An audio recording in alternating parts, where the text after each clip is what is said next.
Come on, fucking Loos Harlock. Be fucking funny for us. British people. That was British? bad. That was bad. Larry put it like a don't sound effect. Thank you, Larry. I'm making you do more work than you're supposed to. Larry, stop British people from being racist. Can't do. Impossible. Actually impossible. Literally cannot happen. If you live in England and if you have any melatonin in your skin, it is not a safe spot for you. It is not safe for you right now, man. I'm sorry. You need to go somewhere else. Go somewhere else, please. Swim away from the island. You know, I didn't know that for a while. What? As a kid, they never said that the UK was an island. The British people are on just some stupid fucking island. Oh, did you think it was part of like? I thought it was part of like Europe? the land. Yeah. Yeah. There's a lot they don't tell you as a kid that you just kind of just assume wrong. I mean, there's a lot they don't tell you in school about like the world in general. Like how hibernation isn't just the animals just sleeping. Wait, or is it that the animals are just sleeping? Fuck. No, as a kid, I was taught that We've during had hibernation, this discussion like 5 times, and it's still fucking stupid. I thought a bear gathered, or a bear went out, ate a bunch, and then slept the entire winter season, and then woke up and it was spring. He's like, oh, that was a long nap. Oh, time to go back to stealing picnics, eh, boo boo? Wait, is it that they like just sleep for longer hours? Yeah. Oh, okay. They still do shit. They just sleep a little. They just sleep a little longer. They still steal picnic baskets, but just not as often. They still murder, but just not as often. You know what's a fact I learned? So do you know the difference between grizzly bears, like brown bears, and like black bears? Colors. The color of them, the fur. Well, yes, but like grizzly bears will fuck you up. Like if you fuck with a grizzly bear, they're gonna tear you apart limb from limb. They will literally remove your head from your body without mercy. If you walk up to a black bear and it's like rah, and then you punch that motherfucker in the nose, it's like ow, and then just runs away. Apparently, like black if you bears run into are the really wrong, huh? Apparently, black bears are like really, really big fucking pussies. Aren't sharks also pussies? Yeah, apparently they're not actually that as like murderous as they're supposed to be. It was like intended, I guess. I don't know. Another misconception, I guess. I thought I was gonna have to deal with quicksand a lot more than I do in my day-to-day basis. You thought he was just gonna be in the park and there was that motherfucker right there. Look, man. It was the Tom and Jerry, the Fast and the Furriest, a movie. Did you ever watch that? It's a great Tom and Jerry movie. What the fuck? It don't got Dom Toretto in it though. Damn. There was just a part where there was in the race. There was a big race going across the world, and one of the contestants was just a soccer mom in a minivan. And she like her car just goes into quicksand, and then it just she escapes, but then the car just goes down into quicksand. I'm like, oh my god, I gotta be careful where I'm stepping on sand. It's like, no, I'm fine. I live in LA. I don't live in the fucking jungle. That would be shitty if quicksand was just everywhere. You know how there's a grizzly bear on the Tekken roster? Yeah. Imagine if grizzly bears fought like a Tekken character. That'd be so scary. I can't because humans wouldn't be around anymore. Now we're just gonna talk like Joe Rogan. Can you imagine if chimpanzees were out there? That would be fucking wild. They would be raping everyone. I saw a They'd meme be tearing you limb to limb. I saw a meme that was... Joe, you do know we have guns, right? Conor McGregor getting interviewed by Joe after he broke his ankle in the fight. These are very recent events, but this podcast is only coming out like a week after. This is is this our most current event type of podcast? Yeah, I think every single podcast has come out like minimum at well. Well, how long did it take for the Halloween podcast to come out? Because that was our first a while. yeah. That was Actually, our I think first the first one came out like special. the day after we finished it, or 2 days after. It's crazy. Which one was that? The very first one. That's I kind of like weirdly like don't remember that one too well. All I remember is that we talked a little bit about gaming stuff, and as we always do. And I remember that we had spoken about it. Just ended with us discussing the giant baby fighting O.J. Simpson. OJ. And the second giant podcast baby was fighting OJ Simpson. We actually talked about that. Yeah, that's why it's called. That's why it's named that. Well, now Bill Cosby's out. Who can fight Bill Cosby? Hasbullah is kind of like old news now. What's new? We don't have a current meme yet, though. We're in like that weird transitional period of like, where like memes. No, we do. We do have a current, like kind of current. Do we have a current meme person? Dom Toretto. I feel like that one's kind of dying down too, though. Yeah, it is. No, it actually died down for me pretty early in terms of the timeline for the populace, but you know the Fast and Furious memes were, you know, still coming out beforehand. It just kind of went too far. It's like when I'm seeing when I'm seeing Fast and Furious memes for Furious, fucking Fast and Furious memes in like every single page on TikTok and Reddit, it's over. It's gone. The meme's over. I feel like it's not once that like the general populace gets them. Well, I guess that would be the term, but like I feel it's less of when like meme pages or whatever are spreading it a lot, more of when like people who are not super into memes like start getting in on it too. Like that's when like a meme like fully dies. Cause like censor the name when posted that stupid fucking picture of him and Dom Toretto. That was it for me. Whatever creature that is, that it was over. It was done. I feel weird because it's like a timeline thing, but like, I guess it won't be like specific to anything. Because we do have an invitation for whenever they do make their content. I'm gonna try to say this in like as many terms so we can keep this in. I don't know. I feel like, I mean, I know all of those people, but I don't like know them, so it's kind of weird. Especially since I feel like they're gonna be the type of people who are like, oh yeah, so you guys are like coming over to record this thing, right? And I'm like, I don't know what you're talking about, honestly. I guess this will be cut out, but the invitation we have to be on a. Bro, they haven't even dropped it's not happening. Do you think it's not gonna happen? I feel like it might happen, but I feel like it's because they. So they were having an issue, right? Fuck. Why are we going so deep into this? But they had an issue of like not being able to figure out that like they were like, oh, we want to like connect our USB mics into this computer, but we don't have enough things. And I was like, it's only one fucking USB mic per fucking computer. You're gonna need to all pull out your laptops and record it separately and sync it. That's all there is to it, really. I mean, some computers can use two, but it's very, very software is very finicky. Yeah, it's not easy to do. Like Audacity only takes one input. Like unless you do some voice meter shit. Yeah, which is like why you either need like an external program to help with that, or you need like Audacity to like come in clutch for that. Or maybe you could find a hardware specifically for that, which probably exists, like a mixer for USB mics. I feel that's just too much bandwidth to like handle though, like even with like USB 3, because like the mixer that theoretically would also have to power all the USB, so it would have to be like, it's weird. How is USB-C working for the audio community? I'll find out what we can and can't keep from this conversation. All of it. None of it. USB-C is weird in that it kind of like, I don't know.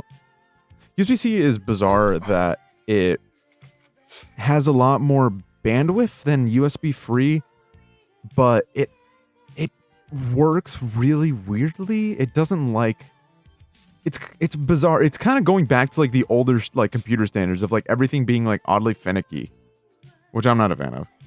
I like USB-C. I like that it's both sides you can plug in. It's good. It's fine. I'm not.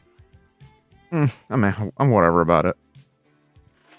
I feel like once a standard is adopted, especially if it's a good standard like USB 2 and 3 have been, then like, you know, there's not super much of a need to upgrade it. But was micro USB that bad that it needed to get an upgrade at some point? Yeah, honestly.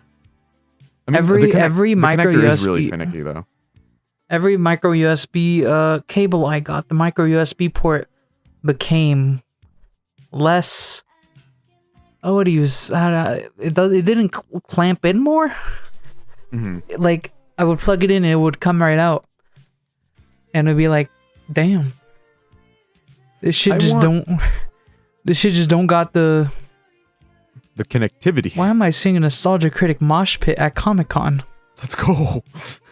I want to get. It's just loosey woosey. It's like the opposite of like someone having a loose pussy, you know, loose cock. Now available in the Loos Harlock store. I want to get USB, like those magnetic USB things that you can put into like these plugs, so I don't have to keep unplugging and replugging in for like controllers or whatever. Because I don't want to like break the ports, so I'd rather have like the magnetic cable. That sounds like a pretty slick idea. I mean, it's not my own idea, but it's like, it's a good thing that like we've like, the gaming community has kind of come up with. The only one that doesn't really do that is, what the fuck is it called? Is it mini USB? What is the one for like the DualShock Free? Yeah, it's mini USB. That one also sucks. That's actually a terrible standard. I don't know why. They all suck. USB-C works fine on the PS5 controller, and it charges fast, so. I like the clicky. No complaints from me. I like the click. I think that's what like surprisingly well. Yeah, I think that's why I feel it's like, I mean, as a power standard, USB-C kind of sucks because it's like the current flow is just like really fucked up and it's like built for whatever reason. But it's as a connector, it's like it's a really good connector. It's really satisfying to use. And I'm glad that like 8BitDo and stuff is like starting to like make all their controllers have USB-C instead of the micro USB, because micro USB is. Speaking of 8-bit though, if you buy that Switch adapter, you can use it on your computer. I didn't know that. I thought it was only for the Switch. You could actually the little Mario brick looking thing, that little receiver. Oh yeah, you can use it on. I think you can use it on a fuck ton of consoles too. Yeah, I didn't know that. I know the PS3 supports it because I didn't have a working DualShock 3 for a little bit, so I used the Wii Pro controller with it, and then I got a working DualShock 3 in my life. I was gonna say better, but it's not better because the DualShock 3 isn't as good as I remembered it being. You thought the DualShock 3 was good at some point? I thought it was okay. Honey, the 360 controller was out at that time. Come on. The GameCube controller was out. The generation before the GameCube controller was out. I didn't remember the DualShock 3 being so light. It's light? It's made for Japanese hands? No. I need a hefty boy. I love the Japanese people. But y'all got small fucking hands. It's what I feel like everybody complained about the gamepad being too large is like kind of stupid because like I like the gamepad being big. I have big hands. Like it's a hefty hands. boy. I have big meaty claws and it's a hefty boy. Big meaty claws. Why was he British? No, he was like Australian. Australians are just cool British people. What's with the British slander today? I feel, England lost the Euro final, so it's fine. They deserve to be slandered. You guys thought a bunch of British people would be good at football? No. I think we've like had this discussion of like, aside from like the DualSense or the DualShock 4, what would you say is your favorite controller? Besides the DualSense and DualShock 4. Yeah. The 360 controller. It's nice. It looks good. Right? Very aesthetically pleasing. Huh? Very aesthetically pleasing. Yeah, especially the black one, right? Sure, it had the battery pack, but you could find, you know... Oh, no. The wired... I'm going specific right now. The wired black 360 controller. That was the official one. Mm-hmm. That one... that one probably my favorite behind all the all the DualShock 4 and DualSense controllers. I just like the feel. I like the buttons too on it. Correct. Did the only thing that sucked, right? Huh? The 360 control. Am I stupid? The 360 controls are USB, right? No, it was a proprietary type of thing that you connect it into the controller at the top. But this was only if you bought the plug and play, which was a battery pack that was specifically to charge. Out of the box, a 360 controller, you can't charge it. You can only use batteries. It's kind of like the Wii remotes. Do batteries and controllers bother you that much? They don't really bother me that much. I mean, it's kind of a hassle if you don't have batteries, but like I always have some on hand, so it's fine. I don't care. They pissed me off as a kid when I couldn't, go out myself and buy batteries. I just had to sit there in silence. Sit there and cry a little. And batteries are expensive. Weirdly expensive. And back then, rechargeable batteries weren't as good. Or they just didn't last. They weren't good, the ones that I got. I mean, like... Sometimes they got crusty. Well, that's what you just get. You just get a little, like... You just gotta lick the crust off. You just gotta lick it off. It tastes a little metallic, but it's fun. It's the juices energizing you. If it's not, like, really bad, you could just use rubbing alcohol. Like, obviously it has to be a high percentage, otherwise you're gonna get fucked over. But if it's, like, super bad, like... Not to the point that, like, an unusable battery, but, like, it's noticeable rust, you can just use, like, vinegar to clean it off. That works really well. I need to clean off one of my shirts. It has a bunch of paint on it, and I still have never removed it, and I'm, like, scared to remove, like, year-old paint stains. Do you ever have the fear of, like, having, like, a battery sitting in, like, your drawer, and eventually it's gonna just explode, and you don't know? My shit's kind of organized, but I do have some, like, stray batteries in there. This fear kind of started when I found my PSP inside my drawer, and the battery was bulging. I just threw the battery out. I don't like the bulge. I don't like that it's like that. I don't fuck with batteries like that. Well, that really only happens with lithium ion batteries, because it's just the way they're built. But that's how, like, overcharging, like, that's why people tell you not to overcharge your phones, because people are like, it degrades the battery life, and it's like, yeah, it does, but it's not super noticeable. It's like mostly an issue of, like, you can, like, fuck over your battery by, like, overcharging it. And my PSP actually had, like, a little bit of the same problem. It was like bulging a little bit, and then it just, like, didn't charge it for, like, a while, and it just, like, slowly reduced by itself. So it's fine. Yeah, batteries are kind of odd. Remember when Samsung released a phone that would just explode? Yeah, that was fucking weird. I totally forgot about that. What is happening?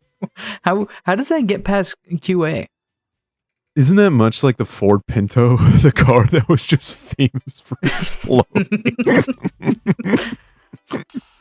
That's a subtle way of, like, telling someone you're suicidal. Oh, I just bought a new car. That's the one that explodes. You saw it on TV, right? The one that has, like, a 90% chance of exploding? Oh, yeah, it's right outside. I'm gonna go take a drive. I think my favorite controller, aside from the Wii U Pro controller, the Wii U Pro controller is definitely my favorite. I wish it was a little heftier. Wish it was a little more thicker. The Wii U Pro controller is good. I don't like Nintendo. I don't like that Nintendo's scared of, like, actual triggers. Like, ever since the GameCube, they don't like it. What sucks too is that, like, the pressure, I guess it might have been the pressure thing, but, like, they felt so good. Like, you ever play, like, Mario Sunshine? It feels great. It would have been great for Mario Kart. Mario Kart, just press button. Oh, bro, that actually would have been so sick. Why didn't they do that? Nintendo, what the fuck is wrong with you? Nintendo's afraid. They're frauds. Fuck you, Nintendo. I would say the GameCube controller is definitely up there. I love a GameCube controller. The Super Nintendo is definitely... I would say for the era, I think the Super Nintendo is probably the greatest controller of all time. Speaking of Nintendo controller, I've been seeing a lot of PC gamers saying that their favorite controller now is that 8-bit Tendo? 8-bit dough. I was adding way too much to the name. The 8-bit though, it's a SNES controller, but it has joysticks. Oh yeah, the SN30 Pro 2. Yeah. It's the second model of that. People are saying that's their go-to because the D-pad's good. It's got good feeling sticks and it's got the SNES buttons. And it's like, yeah. Well, does it have thumbs? Does it have not thumbsticks? Does it have Yeah, it does. Trigger? I see the triggers.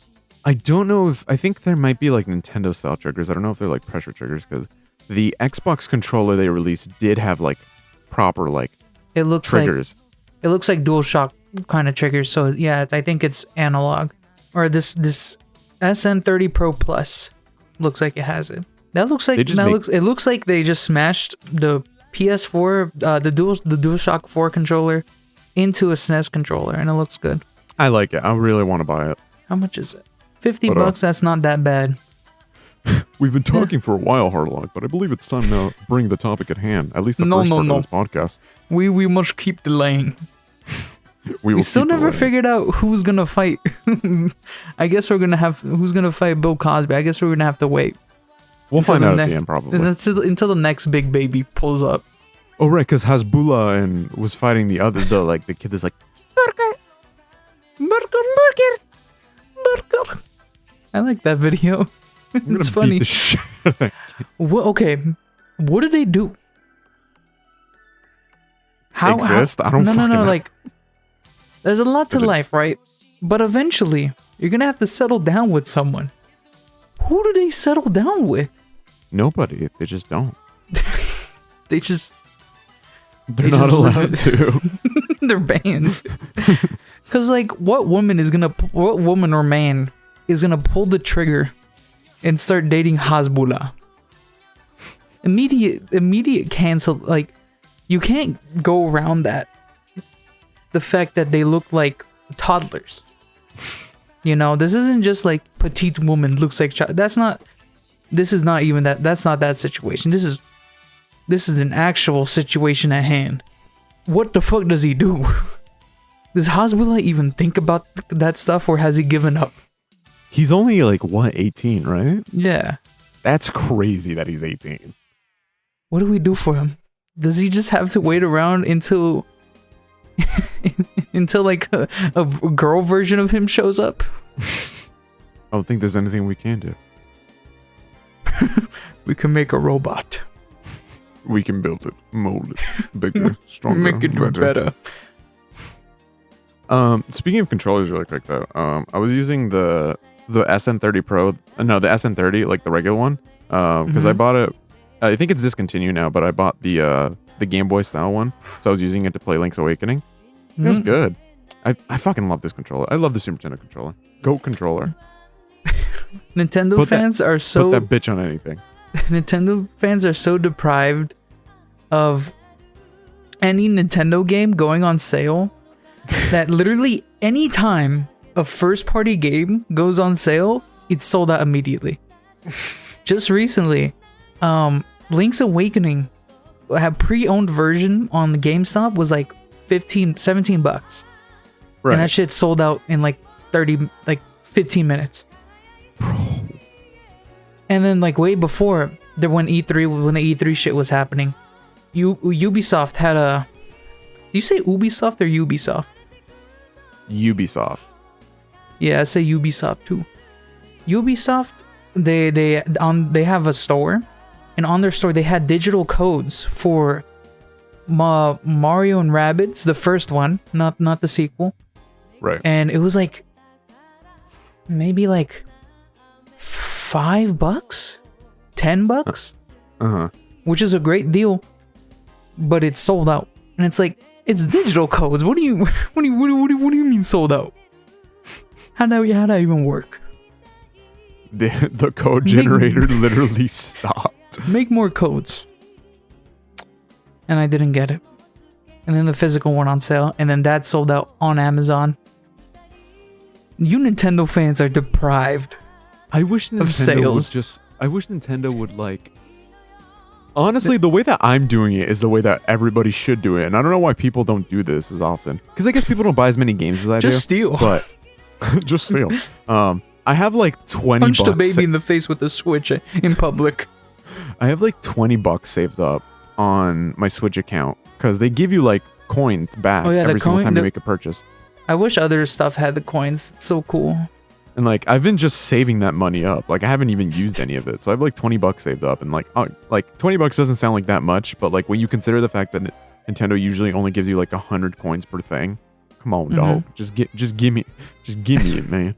I got my coins for my pre-order for Skyward Sword. Oh, that's sick. Which don't you have to put it into the console first and then get it, or did they give you a code? Actually, it's kind of cool. I didn't know they did this. If it's a physical version, it's only up until the year that they use your information they bought from the Russians to figure it out.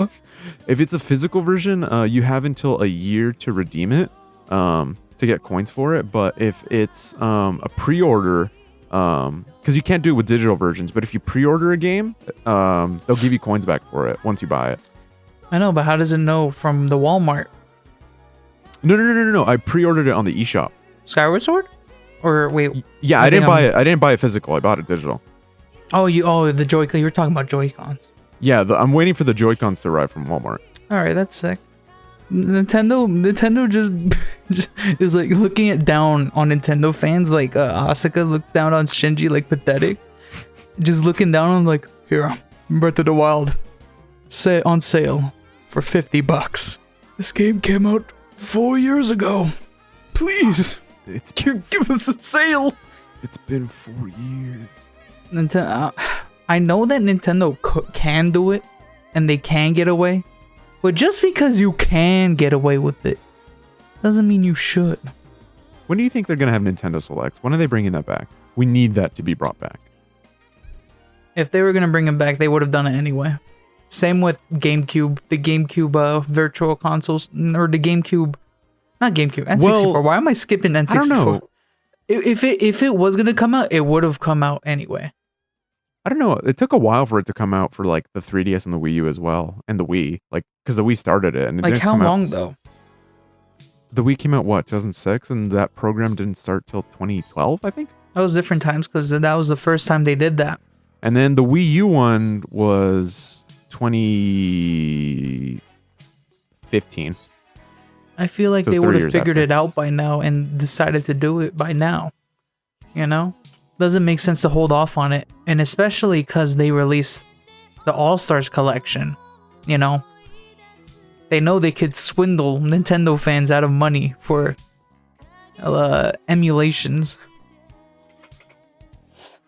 which sucks. But you know, I might do a Nintendo fans will defend literally anything Nintendo does. I might do a one-off of Skyward Sword HD just to see how it is. Yeah, this feels nice. This feels good. Motion controls feel nice. I just want to know how the game is gonna run. Like, I want to know if 60 FPS. It's fine, Luis. It should be fine. It's a Wii game, just upscaled a little bit. I mean, it should be fine. That doesn't mean we've clearly seen with the All-Stars collection that's not a guarantee. This shouldn't be emulation, all right? But if it is, all hell is gonna break loose if it's found out that this is also emulation. Because selling 3 games that run on emulator for 60 is like, okay. 1 game on an emulator for 60? Oh no. I wonder too, why, like... It can't be emulation if it has all that extra shit that they added. Gotta be straight from the code. Do you think it might be a Galaxy situation? No, I think, well, it could be.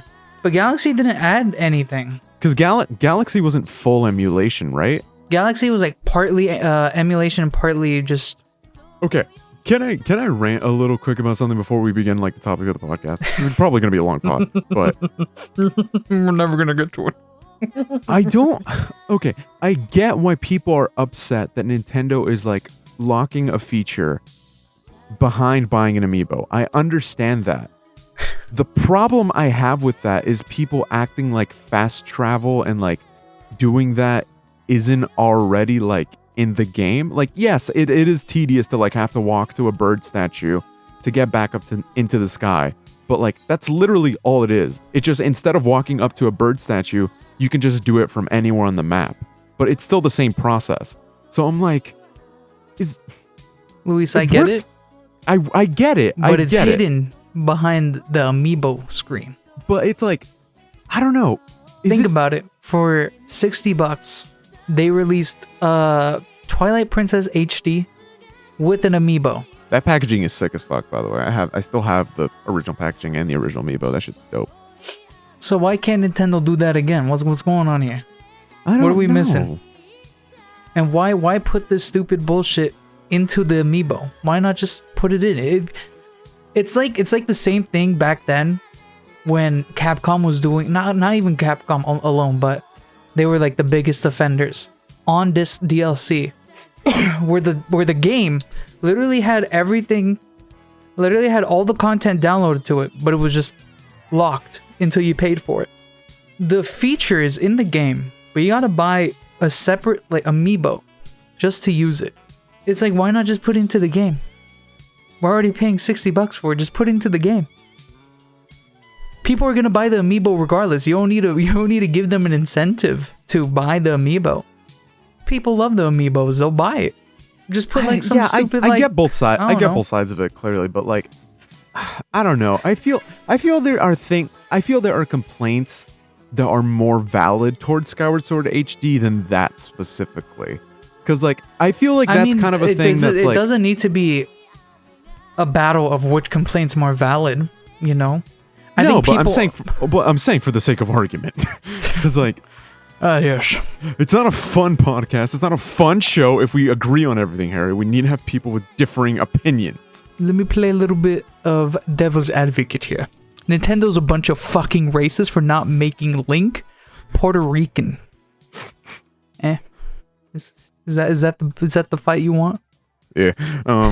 Actually, I disagree. Puerto Ricans are stupid and they suck. And they're not good. They're not good at doing. This is, to me, it's like, it's kind of the same thing of, not the same thing, but it's essentially a similar feature that Nintendo implemented for Wind Waker HD. Because before, the going on the boat in Wind Waker was stupidly slow. It was impossibly slow. It was really fucking annoying. And that's why everybody hated the boat sections. And then in Wind Waker HD, obviously besides all the upgrades they did, they added a fast sail that you can get after you complete a side quest, which enables you to like go around the world like super fast now. And they also just increase like the base speed of the boat like in the game in general. So now imagine if they locked that behind an amiibo they had to pay separately. Now I imagine you probably would have gotten the amiibo. Yeah, I would have, but it's but like some people don't want to pay the extra for a little toy. No, but I was hearing people compare it to that, but like I was gonna say that it's something that I don't know if it's like 1-to-1, because like it works inside like dungeons and stuff. Like it's literally like it saves you. Like there's some like I don't know. I fucking forgot how the fucking game is now. I gotta have the redemption video. Where I do the boss rush again, but I don't know. I don't really care. Like I wouldn't care if they just didn't. I wouldn't have cared if they didn't just add fast travel at all. But the fact that they're just locking it behind the amiibo is just like kind of scummy. I get that, but it's like one of those things that like I don't know. I feel it's a lot of people who didn't play the game originally kind of complaining about this. How do you know? Hold on. How do you know they didn't play the game originally? Well, I mean, like, I saw a lot of the discourse on Twitter being like, "You clearly never played Skyward Sword before." No, it was like, yeah, I didn't play Skyward Sword when it came out, but I was planning to play this version, and this is stupid, and I don't want to buy it anymore. It's like, what? I feel like you're just creating a human. That tweet where it's like, Twitter decides to just create a human to hate every day. People that don't like the fighting mechanics in Smash, I hate them. What people are you talking about? I hate them. Those people. What are you talking about? No, people like the fighting in Smash. No, they don't. I What love the would you- fighting in Smash. It's probably why I like it more than any other fighting game because it's actually easy to use. What I like about Smash is that compared to other fighting games, it's like I don't know. It's definitely Yeah, what? I was just bringing up Smash, the continuous war of Smash fans versus not fighting. Yes, I'm a fan of fighting. Fighting game fans is just so funny. There was one where it was like a guy that said, retweet to scare a Smash fan, and it was just the like not a combo input, but like an input for like Kazuya. And then a Smash fan responded, retweet to scare a fighting game fan. And it was just a simple like Smash combo, and then everyone just replied to it like, bro, other fighting games have combos too. What I was gonna say is, I feel like Smash is one of those things that like, shut up, Gary. I feel Smash is one of those things that I appreciate because it's like kind of like how Pokemon, same thing of like you can play the game like this is the fucking optimal strat. This is how you fucking do this thing, but like. Also, at the same time, you can just like chill around and do whatever the fuck you want. Like you don't have to go hard, and that's why I appreciate it because I feel like most other fighting games have like a too steep of a learning curve almost, and I feel that's kind of the issue of like the fact of how they control the way they do. It's kind of this weird like situation that they kind of create themselves. It's not their fault. It's not the game creators' fault at first. It's just that the community kind of like it's unbalanced at first, and people just abuse tactics that make newcomers just not enjoy the game as much, and then that causes just the community to like slowly dwindle down to people that only know how to play the game. And so they're like, well, we should just make the game around that. And then as soon as they try to like add some kind of like accessibility to newer people, all the people that were like already playing the game, already knew how to play, is like shitting their pants over it. They're like, what the fuck do you mean you're gonna add a training mode? I kind of don't want this to be like the third podcast where it took like an hour for us to get into the actual topic. So, all right, Harlock, you were the one who suggested this idea. So. No, it was Larry. Larry put a picture of Huis on the screen. Good podcast moment where you just put something on the screen and no one knows what you're talking about. Good podcast moment whenever these will end up on like another platform and just get fucked over. The Evangelion composer is waiting for the moment we do that to sue us. That's gonna be a fun way to meet the composer of Ava, just in court. Sir, soundtrack was banging though. We out here. Yeah, just walk out the courtroom. Look, shit's banging, yo. Doesn't Simple. elaborate, please. All right. To get to the topic. Well, first of many that we're going to be doing today, but Yes, of course. What is the best year of video game history? now, when you asked me this question, there was one year that immediately popped in my head, so I'm gonna save that one for last. But I suggested that we should do like our top three, and it doesn't have to be like top three, but just like in general kind of stuff. But there was one year that immediately popped in my head. I'm once pretty you, like, talked biased about that. towards my years, I guess, because I lived through those years. I feel like I'm not really biased towards most of my years. I'm just kind of like, because you have more knowledge than me of years before live. So would you want to do like 3, 2, 1, and then we'll switch off between? I honestly don't have a list. Do you not have a list? No. What you got? Honestly, the first one that comes to my head is 2007. I heard a lot of people say 2007. 2007. Come on now. Let's go through the games. I came in on 2007. Starting off with the banger, the ultimate banger, Halo fucking 3. The GOAT. Best Halo game. Undebatable. All right, you can't debate me. Cause I'm not gonna respond. Not gonna elaborate. You're gonna leave. The Call of Duty 4. You know, not my favorite Call of Duty. I like Modern Warfare 2 better. But it was the first switch into what Call of Duty is today. I like Black Ops 2 the best. And I liked playing Call of Duty 4 split screen, old school, and like jumping out of the map and exploring what was beyond. I like it when, well, it's not like they let me. It's not like it was a design choice, but I like when games, I broke the game.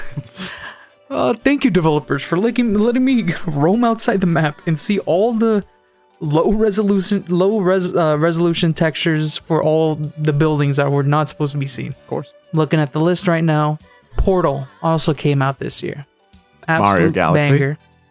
Mario Galaxy, of course. The first, actually not the first HD Mario, because the Wii wasn't HD, but the first Mario in space. That's not even true, because the sunshine levels. That's like not remotely true. the first Mario with Rosalina, baby, the hottest Mario character. How old is she? She's old enough. We're good. She better be like 150. Yeah, 100 years old. We're good. Cool. Luigi's daughter? Swish. I'm eating that shit. BioShock also came out. I like BioShock.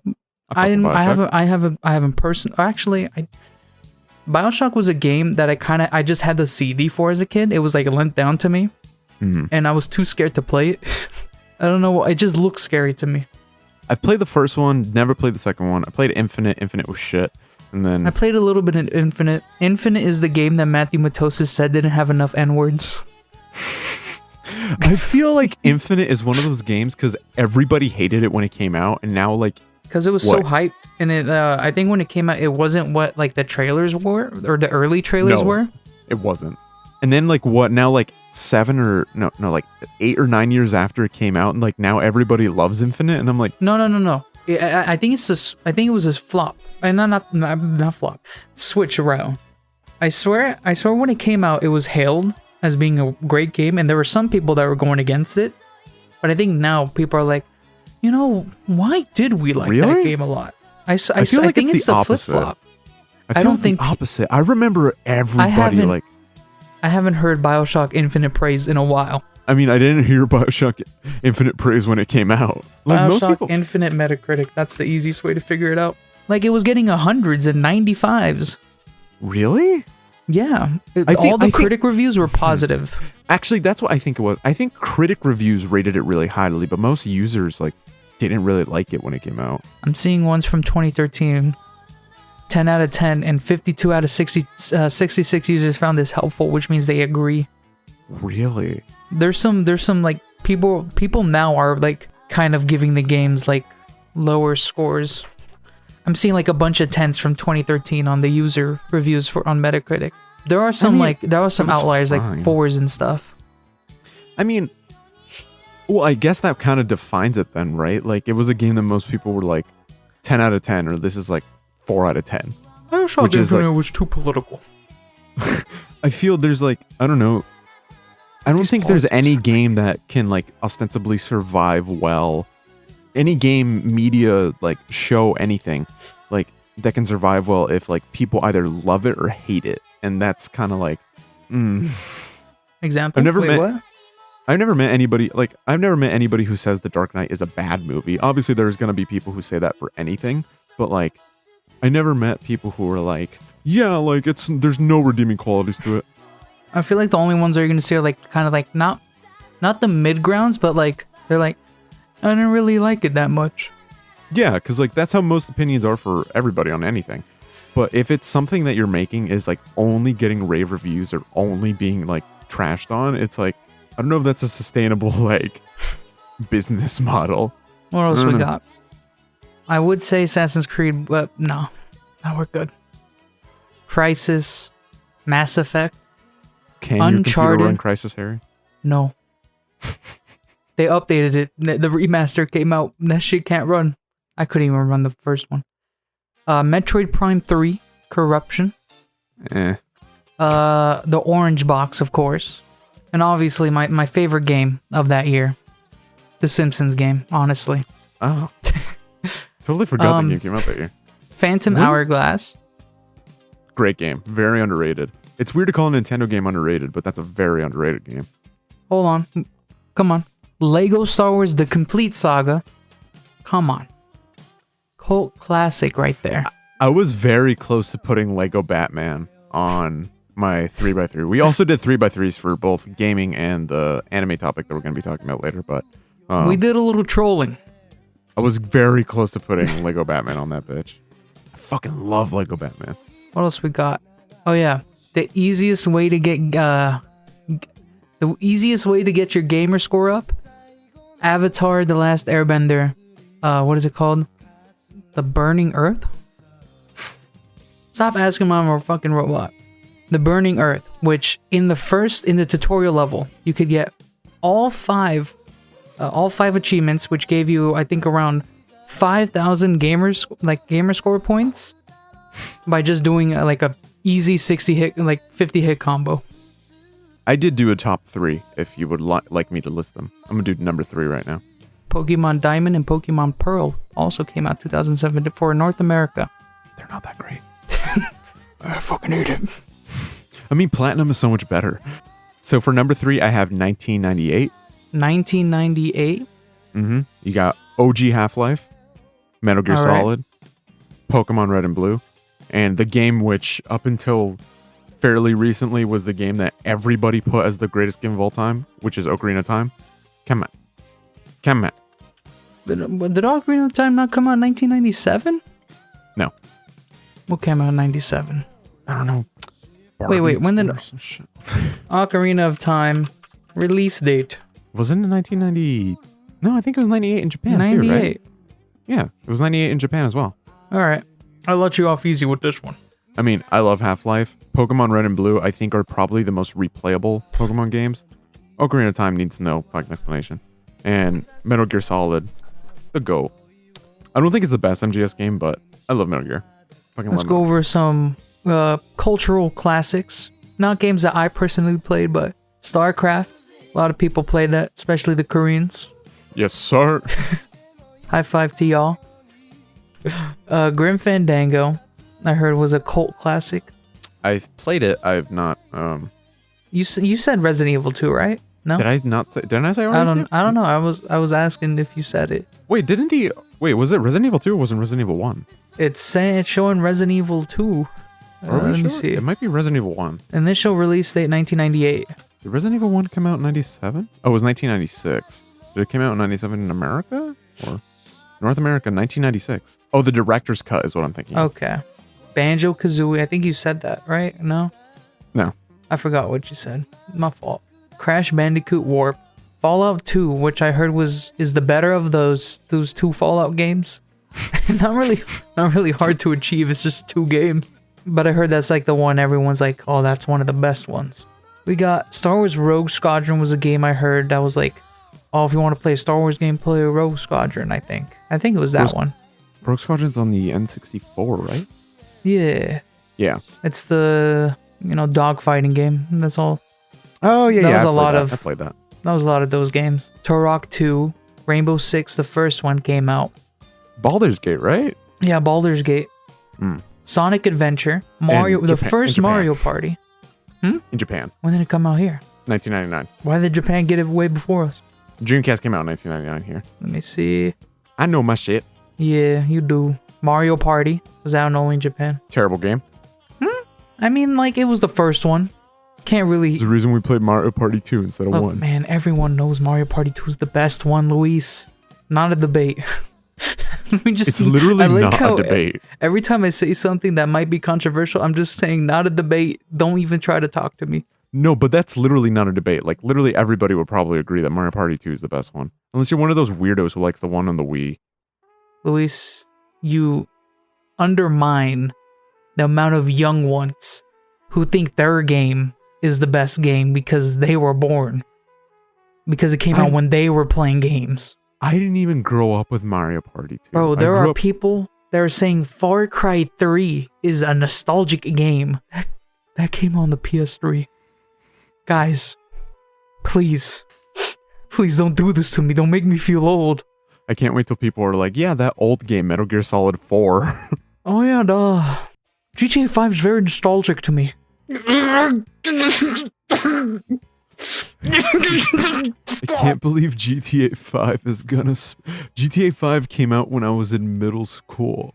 I'm in college, bro. It's kind of... That's like the biggest example of how games are nowadays. The longevity of it will... Making sure your game lasts years is what makes more money than any new game you could make. I know they worked on Red Dead, but like they've just been making so much money off of the microtransactions that it's not even worth it to make a new game. Like, think about it. The PS2 had 3, technically 4 different GTA games. The PS3 had 2, but 4 also had two DLCs which had their own stories. And we just passed the whole generation of consoles with no GTA release. It was something you expected every generation. And also, Red Dead came out on the 360, and I think Bully did too. And LA Noire. Rockstar is just kind of just sitting back and racking up all the money. And that's also what other studios are doing. I never played Bully. I think I have, for some reason, I have Bully on Steam. And I played a little bit, but I did watch someone do a playthrough of it. Do you want to go on with other years, or would you want me to just finish up my list real quick? Gex. Enter the Gex. I mean, come on. Greatest game of all time. Gex is a cult classic. I don't know. To me, I feel like 1998 doesn't surpass 2007 for me. Well, I'm not saying it's better, but I'm saying it's like. Oh yeah, I mean that's third on your list. Yeah. I got number 2. 2001? 2001. Let's go 2001. We a little biased. Or wait, you weren't born. You weren't born in 2001, or were you born in 2000? Year before. Damn it. Wait, 1999? Yes.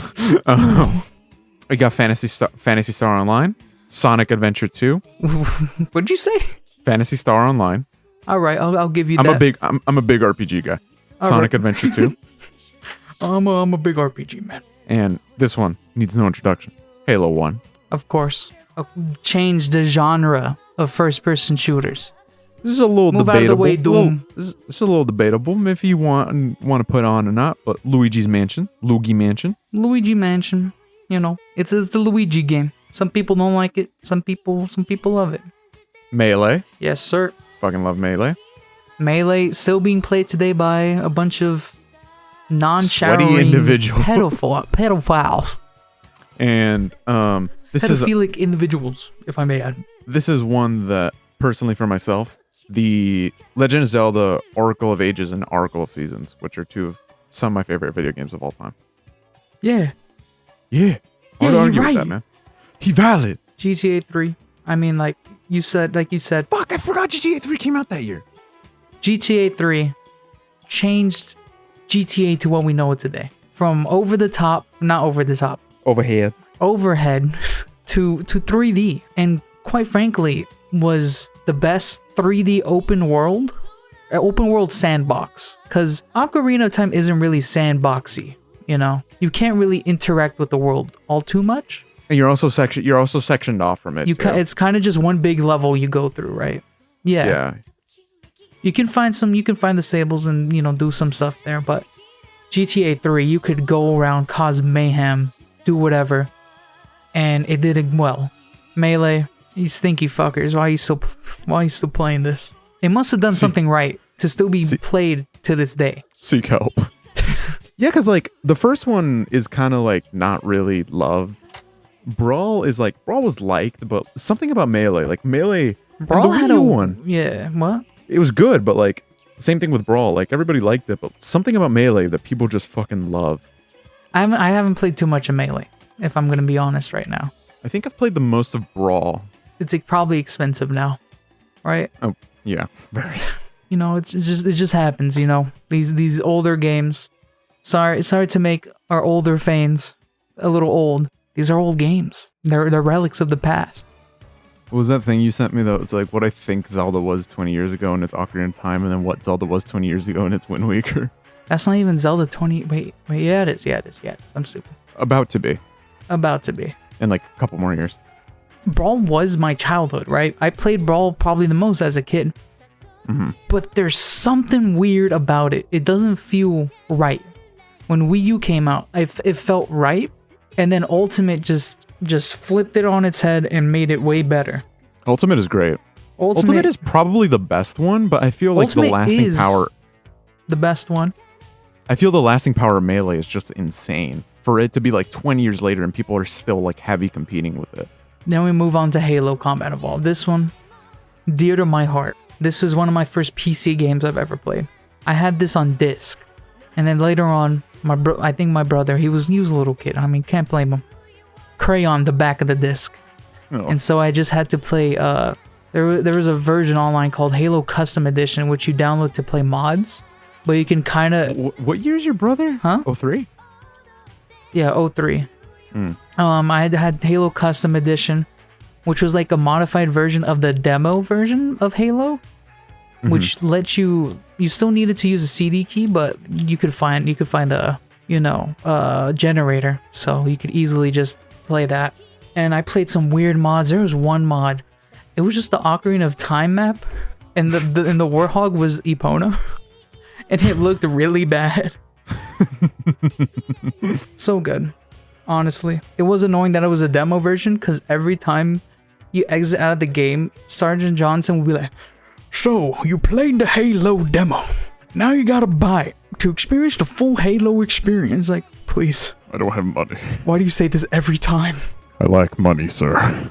I didn't, because I was a stupid little kid on PC, I didn't really get far through the campaign on PC, and I didn't fully play it until the Anniversary Edition come out. But I did play a lot of the multiplayer. Great game, man. Tony Hawk Pro Skater 3, played a lot of that as a kid. Pretty fun game. Moving on, Metal Gear Solid 2, personally, one of the top Metal Gear games for me. I know a lot of people don't like it, but you're a bunch of losers. All right. So what if you don't get to play as Snake? I wouldn't say I dislike it. I would just say it's definitely like, if we're putting on a tier list, I would put it in A tier instead of S tier. I put it in S tier for me. I put it there with MGS3. Speaking Moment with the Colonel and Rose, that whole part explaining their plan and explaining censorship, it was just so cool to me. I like that part a lot. I'm glad that, I don't know, has the discourse on MGS2 gotten better over the years? Yeah, because I think people like that. People like Raiden better after he got, he showed up in MGS4 and then he had his own game. And they also got a bunch of Snake games after, so they couldn't complain anymore about not being able to play Snake. So I think people warmed up to it. Shall I state my final year? Wait, hold on. We are forgetting about a very, very influential game that changed its genre forever. Devil May Cry 1. Oh. You get that shit away from me, boy. When did the first one come out? Huh? What'd you say? I'm looking this up. Frog Fractions. Game of the Decade Edition. Oh, it was 2012. Yeah, it came out 2001, actually. Oh, Jak and Daxter, a classic.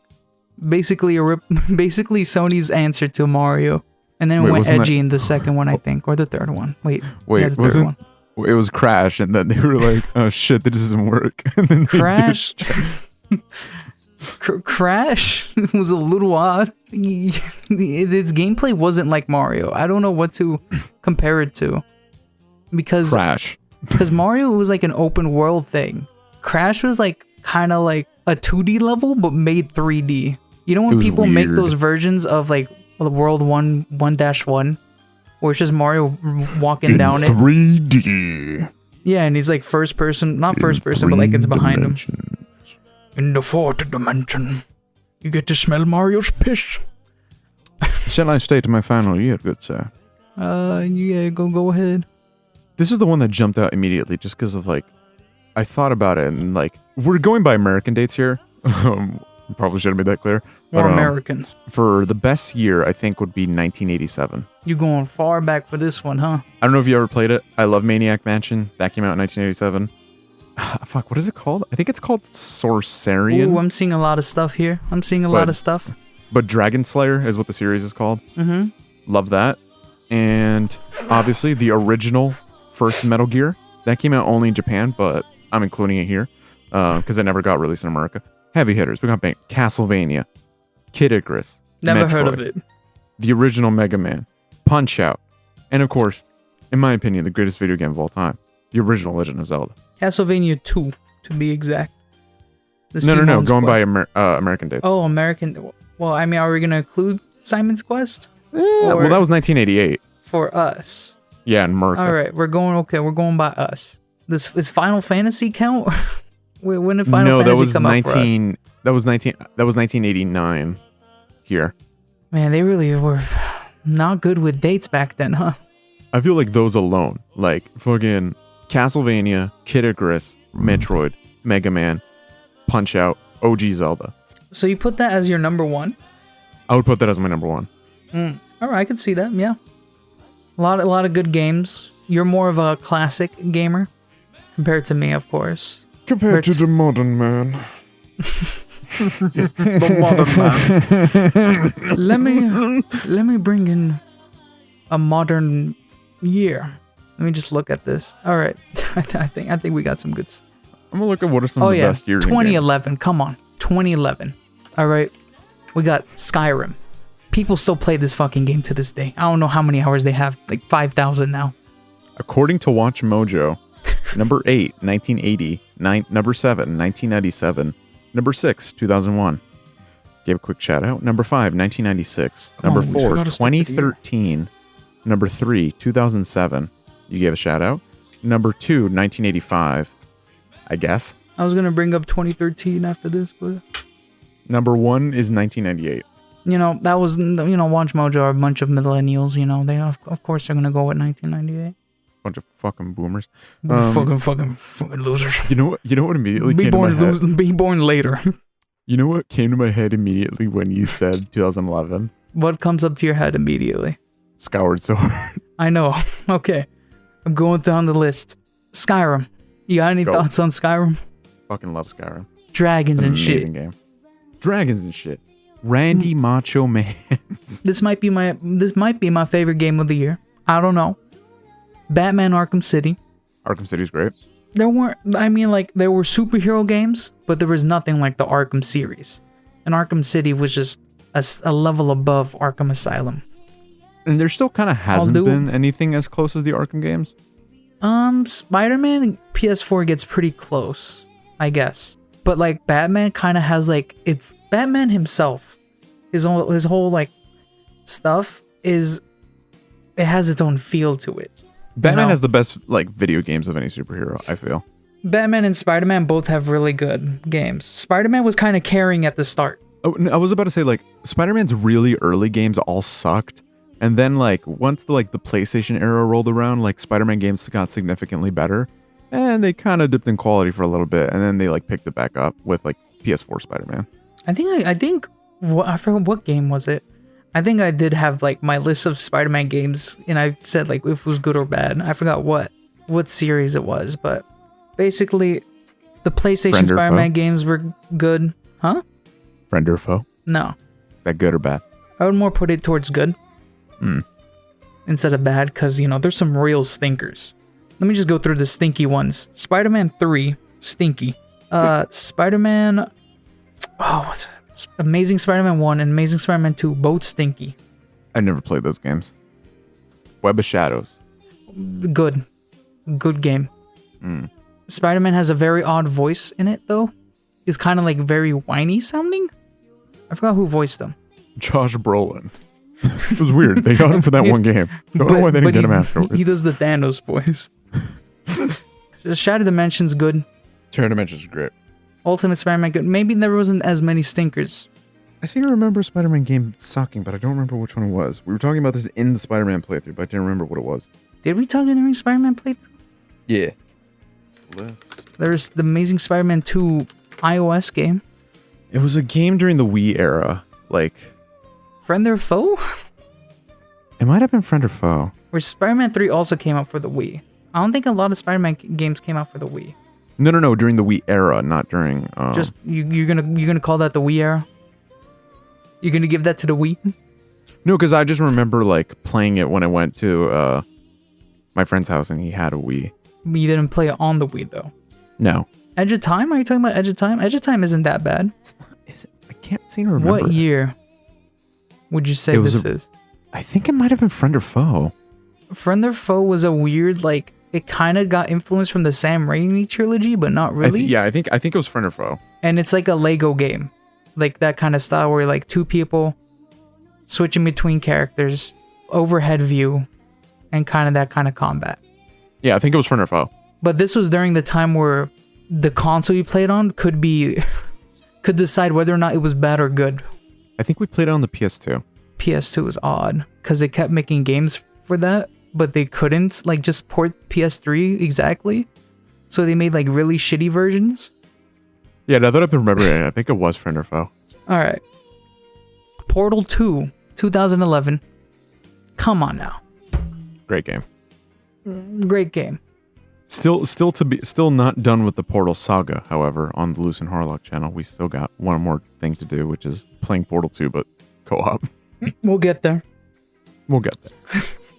Modern Warfare 3, didn't like it as much as Modern Warfare 2. Still a little bit of a fun time. Uncharted 3, which is it's a little bit debatable, but it's might be the best of the series. I know a lot of people like 2 a lot. I was about to say 2. A lot of people like 4 a lot. I don't think I played 4. I think Uncharted 3 has the best set pieces.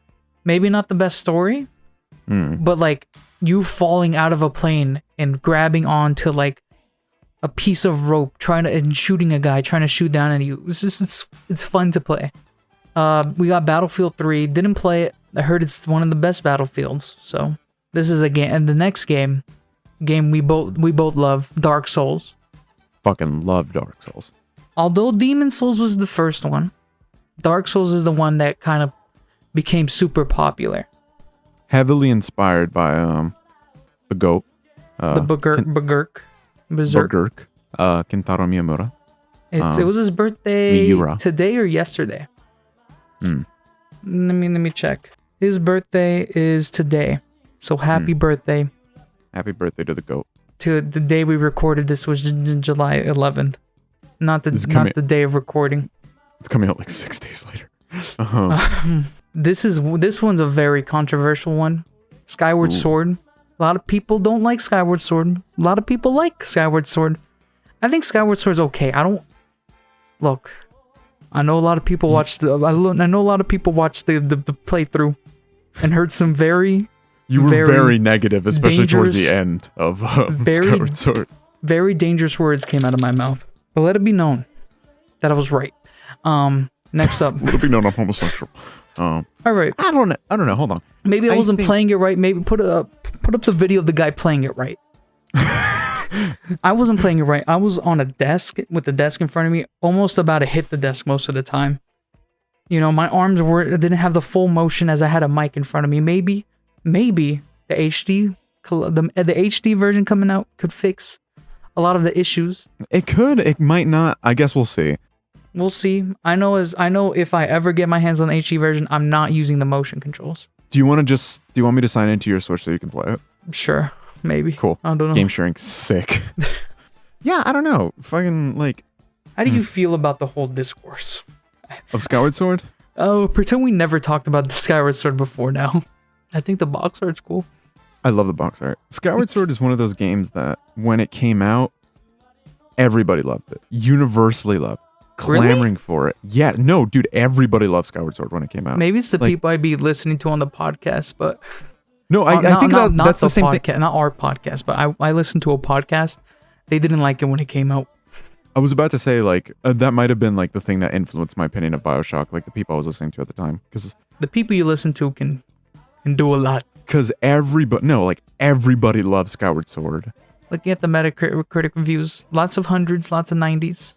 Dude, like it was a big game, and like I wouldn't say I feel like my opinion of Skyward Sword has changed, but it like hasn't wavered really. I've always kind of put it in this sort of like 7 to 8 out of 10 range. It's like it's not a bad game. It's not at all a bad game. Do you feel that because you kind of have to defend it at times, or like not defend it like you're all out there fighting people about it, but like in your head you're like it's not that bad? I was about to say, I feel it's kind of a similar situation regarding how I was talking about with dubs of because of the show, you and I have to like amplify opinions more, and I feel like on the show, I might sometimes come off as way more defensive towards dubs than how I actually feel. Obviously, I want to like be a dub actor or whatever, but I don't really care about it that much. And I don't actually watch a lot of anime dubbed. It's like kind of a rare thing that I do, unless I know the dub is good or if I want to check it out because it has like a bunch of actors that I fuck with. I don't know. I feel I have to play devil's advocate a little with Skyward Sword sometimes, but I don't know. I feel it's one of those games that has a lot that's like wrong, but it's not a bad game. I would just say it's a very flawed game, but I wouldn't put it as a bad game. I feel like when you, even if you like, if you're neutral or not neutral, if you like something, I feel like the more you have to defend it from people that have a strong opinion against it, the more it goes up. The more you start liking it more. Yeah. That happened to me with well, not really with like I would say like Spider-Man 2. Because you and I kept fighting about it. Me, not even just you. There's so much. The discourse on Spider-Man hurts my brain a lot online. Just trying to just defend it, like even in your own head, has gotten me to like see like really like Spider-Man 2, where it's like it might be one of my favorite films of all time. I'm not saying it's like in terms of like craft maybe, but in terms of enjoyment and such, and like a stylistic view or something and impact on me, is definitely like one of my favorite movies, and would be if I had a 3x3 of movies, it'd be on there for sure. And that's probably like same with you with dubs. You against me, you definitely have to defend it a lot more. I am a menace against dubs. I don't go out of my way to hate dubs, but like when it's a show I like, listening to the dub, and I'm like, it's not really doing it for me. It's kind of like, I kind of wish the dub was better so people could watch the dub and be like, this is a good show. Because I feel like there are some dubs that might ruin a show for someone. I don't know if that was the case with me with AOT. AOT might, because the AOT Aaron's voice amplifies whininess, I guess. I don't think in the sub version of AOT, it's more of an anger, right? From hearing the dub of, what's his name? Bryce Papenburg. His voice doesn't really fit Aaron for me. He's I think it was, I don't think they understood what they were getting themselves into. They saw AOT and was like, oh, this is popular. Let's get it and let's make a dub. Oh, Bryce, you're available? You're good at being a main character. Come in here. And then they didn't expect it to go this far. Be this type of show. It also, I mean, also like a lot of the thing that people don't really understand is that it's not just It's casting. not the voice actor's fault. I'm not. No, because like I don't feel usually like too many attack voice actors. Yeah, but like people don't understand that there's like a huge team behind like anime dubs now. Like, and there's like literally any of those, like if any of those parts makes it like fuck up, like everything else fucks up. And like that's the part that like kind of sucks a little bit, because it's like, you know, having heard like a few clips of like Aaron's voice, I think the voice fits. I think it's not a bad choice. I just think it's like, it could definitely be a thing of like, you know, ADR direction, you know, or script writing even, or like there's a lot of stuff that can make like a dub like bad, and like definitely so the of his voice is so odd to me as Aaron. I don't know. But it gave birth to one of the greatest audio clips of all time. How big are those titties, bitch? Titties, bitch. He didn't even say that. That's not even him. That's not even him. But it's based off that voice, though. No. I'm not gonna give him the credit. So, Harlock, would you like to display your gaming 3x3, sir? Are we going into that right now? Wait. Yeah. Do you have any more years of gaming that you would like to discuss? Where's 2011? Where did the fuck that go? I just took that shit off, bro. My fault, OG. Also came out this year was Saints Row the Third. Not this year, 2011. Saints Row the Third, such a fun game. 2011 was 10 years ago. Yep, it was. Fuck. We're getting old. Getting older. The people who thought they were old, they're getting older. I like how we're like talking about getting old as if it's not a fact. That we just every day we just grow. Eleanor came out. I've been 16 since I was 16. That was the most. Mario It was such a 64 will stupid always quote. be 10 years ago for me. Yeah, pretty much. Even saying that makes people feel old. That I feel that way about Mario 64. Oh yeah, like I don't know, like it's so weird to think about that 10 years ago wasn't like the 2001. N64 or like whatever, like 10 years ago was like my childhood. We got Dead Space 2, Bulletstorm. I never played Dead Space 2. I have it on PC. I played a little bit of Dead Space 1. Yeah, it's very hard. It's a very horror game. It's fucking It's a very, very, very scary game. They do Very scary scary, things. Bulletstorm. I played that recently. Great game. Didn't get a sequel. Ended on a cliffhanger. Gotta love it. Gotta didn't love it when that elaborate and it happens. left. Didn't elaborate at all. You actually don't even finish off the main villain. He kind of just goes away. I want to do the 3x3 so we can end around like 12. All right. My box shows up on the screen right now. Number 1. Maybe you could do a reveal. I don't know. Maybe you could do a reveal as I go by. We'll do a little reveal. Number 1. This is in no particular order because it's a 3x3, but So it's gonna be like this is left to right, road row. left to right, row. Okay. Fight the power. Fight. Do the fight, impossible. That's so good. Gurren Lagann soundtrack say play it right now. Play all of the soundtrack. 5 times speed, maybe 100 times if we want to get through it all. Wait, was that an Insane People's tweet that was like, what speed do you guys listen to music to? You what? I listen to 2 times speed. Sometimes 3 if it's a long song. I can understand a YouTube video speeding it up, a podcast speeding it up. Music is like it's made to be listened to a specific BPM. If you start fast forwarding it, you're not listening to the song anymore. You're listening to a bastardized version of it. You're listening to white noise. You're listening to the Alvin the Chipmunk version. Do you remember that was a big thing on YouTube? Literally every doing song Alvin just and got the Chipmunks cover. Yeah. Yes, they got the actors for Alvin the Chipmunks to sing this song. Yeah, And they sound exactly like Kanye West. exactly. All right. Deceived us. All right. Number 1. No part. Number I'm not 1. Number 1. Halo 3. Halo 3 is the first game that comes to my mind. Ever. Halo 3 was the first game. Honestly, the games before Halo didn't exist. Bungie just Bungie actually made the Xbox, not Microsoft. Bungie actually made video games. Real impressive of them, honestly.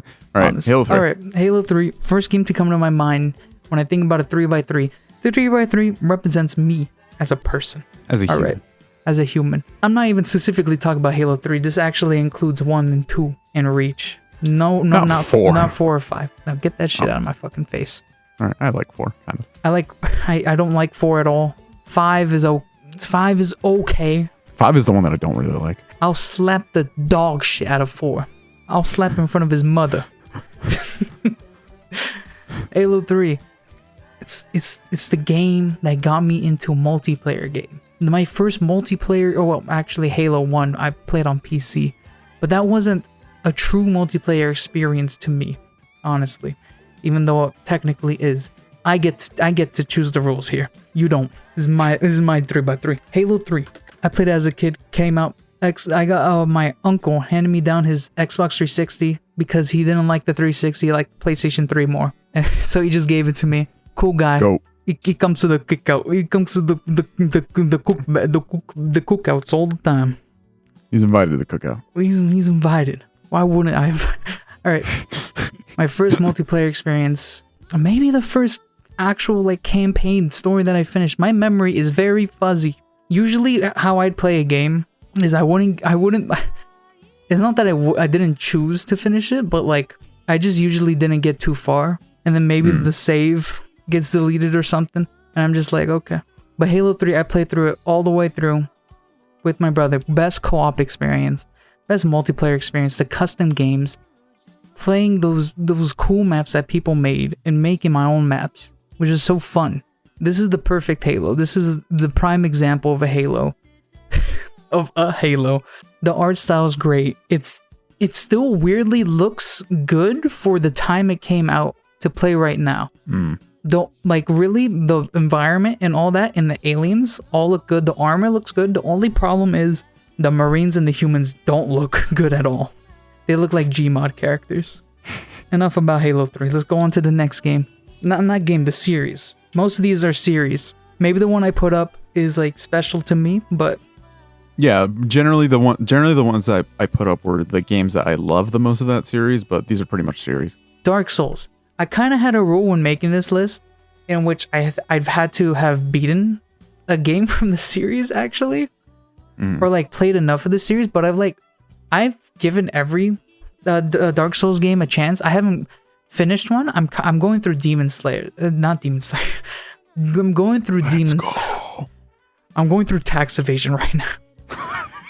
I've been playing Demon Souls, the remake, even though I have the PS3 version that I've been meaning to play that I just kind of had behind me. I had like a bunch of PS3 games like just stacked up behind me away from where I usually keep my games that I wanted to play.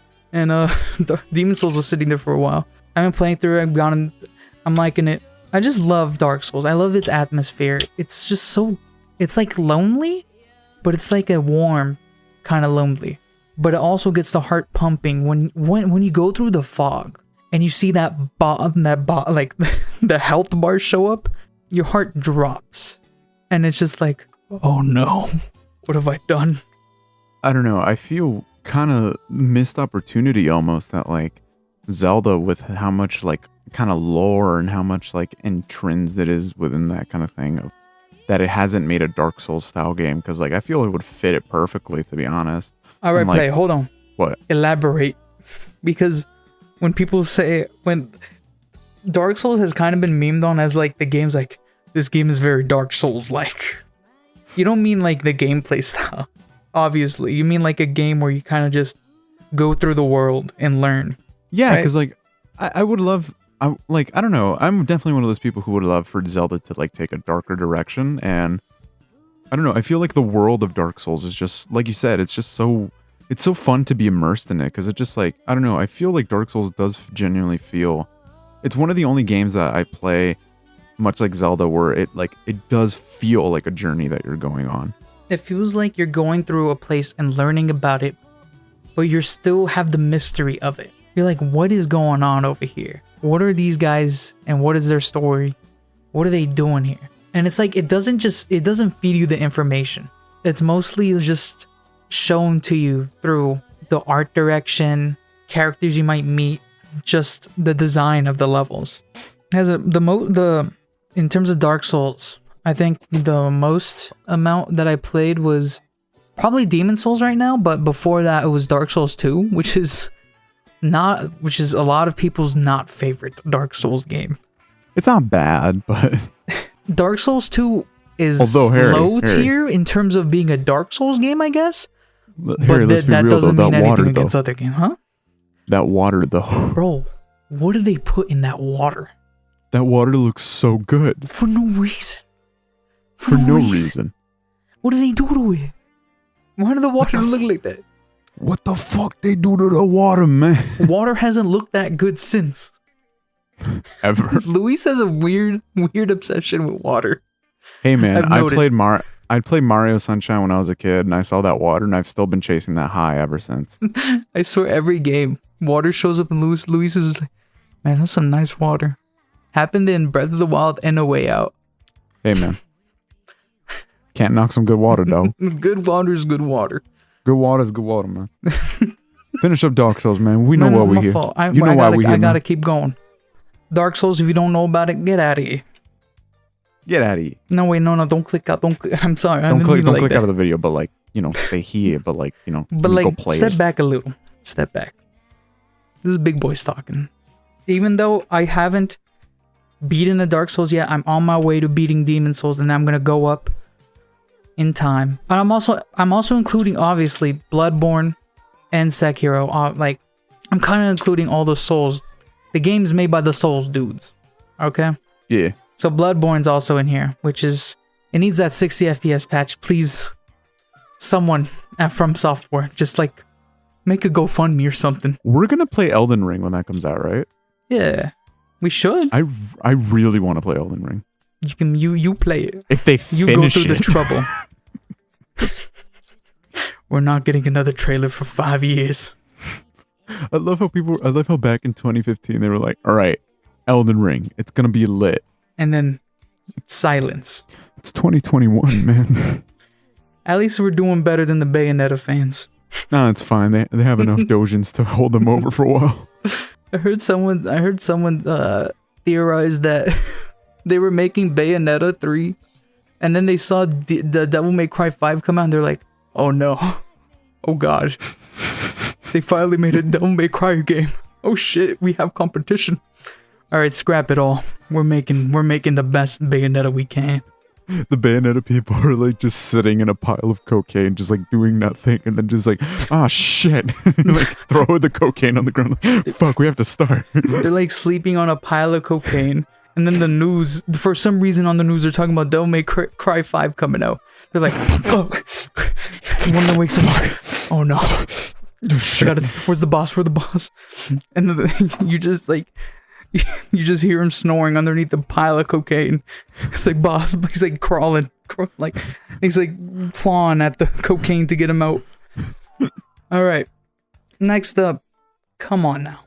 This is probably on Luis's 3x3. Metal Gear Solid. Out of your 3x3, 2 are on mine, and then 1 got an honorable mention. Obviously, Undertale's one of them. Yeah, because I've played that. Metal Gear Solid. Kojima is Kojiji, or also known as Hassan. He that theory better come true. That would be so funny. I feel bad if that's just some random indie studio, because now they have have to live up. They have to live up to making a new Silent Hill type game and also Kojima-esque. They have to live up to PT. I've played all the Metal Gear Solid games, but I have not played Metal Gear 1 or 2, but I do know the gist of the story. This is one of gaming's best series of all time. I would definitely put it like top 5 franchises in gaming history. First one. Changed how story-driven games were able to be played. It was like playing through a movie. It also introduced I'm like a lot talking of people, like a Scott the Woz dude now. It also introduced a lot of people more to like recognize the fact that like, oh, like video games aren't just like this conglomerate thing. Like this is a Japanese game, which I hear a lot of like. It's Japanese, yet appeals to the American people. Because they got an American. They got the greatest, in my opinion, one of the greatest voice actors of all time. America's the greatest damn country fucking ever. I don't think there has been any better casting in a video game than David Hayter as Snake. David Hayter is so iconic as Snake. Nobody thinks of Snake and thinks of, what's his fucking name? Kiefer Sutherland. What washed up, low effort, B tier actor. He's actually a top good actor. Nobody gives a shit. He's not David Hayter, and that's all we care about. They didn't even try to make Snake look like him, so what's the purpose of having him? This man was literally Captain America. This man was Lupin the Third. How are you going to tell me this man's not the GOAT? Kojima just wanted to be Kiefer Sutherland. It's like, how the fuck do I get him? Metal Gear Solid 1, great game. Metal Gear Solid 2, amplified things, added on to the stealth mechanic. Show that stealth doesn't need to be something that's hated in a game, you know? A lot of people don't like stealth. You could have a lot of fun in Metal Gear Solid with stealth. Unless you're a DSP. Then obviously, you just run and gun and then get mad when 5 guys start shooting and you die. You can also @Loos with this one too. Luis, although he doesn't stealth, he stealths. I do stealths. He does stealth. MGS3 obviously changed the game. Raised the ceiling of what video games with stories should be like. It is the most Bond-esque game to have come out. You feel like Snake. And then MGS4 came out, and then... MGS4 is my favorite movie. It's a very long movie. It's a very... You can even have you even have inputs sometimes, Harry. I've never seen so many retcons in one movie.